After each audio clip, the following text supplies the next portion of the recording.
High স্কুলে পড়তাম, আমার স্মরণে আছে আমাদের ব্যাকরণ সহ একটা আরবি বই ছিল এবং ধর্ম শিক্ষার জন্য একজন বড় হুজুর ছিলেন।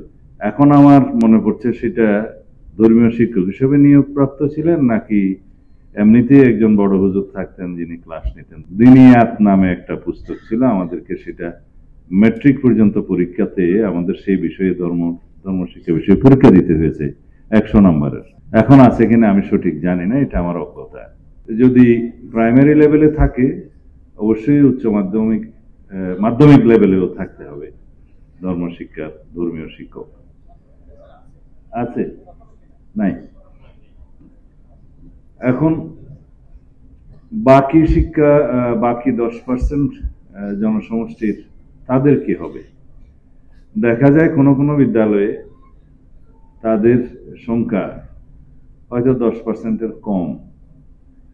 আর এটা আমাদের দেশে যেহেতু হিন্দু ধর্মাবলম্বীদের, সনাতন ধর্মাবলম্বীদের সংখ্যা সেই 10%-এর মধ্যে বেশি, অনেকে বলে এটা 7 to 8%। ধর্মীয় নৈতিক শিক্ষার শিক্ষক যদি প্রত্যেক বিষয়ভিত্তিক নিয়োগ দিতে হয়, সেটাও আলোচনা করেই করতে হবে।